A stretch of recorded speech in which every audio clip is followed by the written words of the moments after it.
দর্শক, এই মুহূর্তে সুপ্রিম কোর্টে আছেন আমাদের বিশেষ প্রতিনিধি আহমেদ সরওয়ার। সরাসরি কথা বলছি তার সাথে। সরওয়ার, নিশ্চয়ই শুনতে পাচ্ছেন।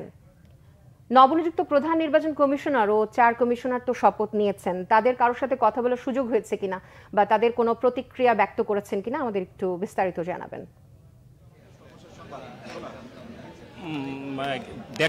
বেলা 1:30টার দিকে প্রধান নির্বাচন কমিশনার এবং অন্য 4 জন নির্বাচন কমিশনার শপথ নিয়েছেন। প্রধান বিচারপতি সৈয়দ রেফাত আহমেদ তাদেরকে শপথ বাক্য পাঠ করিয়েছেন। আমরা শপথ বাক্য পাঠ করার পর ওনারা আসলে একটু রিফ্রেশমেন্টের জন্য এখানে অপেক্ষা করছেন। আমরা নিচে দাঁড়িয়ে আছি তাদের প্রতিক্রিয়া জানার জন্য। এখনও তারা আসেননি, হয়তো কিছুক্ষণের মধ্যেই তারা বের হয়ে আসবেন। তো বের হয়ে আসলে আমরা তাদের প্রতিক্রিয়া জানতে পারবো। এছাড়া এখান থেকে যেও নির্বাচন কমিশনেও তারা আজকেই অফিস করবেন, তো সেখানে তারা যাবেন, সেখানেও হয়তো কথা বলতে পারেন। আমরা এখন অপেক্ষা করছি তারা কি বলেন। আপনি দেখছেন যে প্রস্তুতি আছে আমাদের তাদের সাথে কথা বলার। এখন দেখা যাক, যদি তারা আমাদেরকে কথা বলেন তখন। এখনও তারা নেমে আসেননি। আমার ধারণা কিছুক্ষণের মধ্যেই ওনারা বের হয়ে আসবেন, এবং বের হয়ে আসলে আমাদের এখন যে পরিস্থিতি আছে এই পরিস্থিতি আসলে গণমাধ্যমের সাথে কথা বলা ছাড়া ওনারা আসলে এখান থেকে যেতে পারবেন না।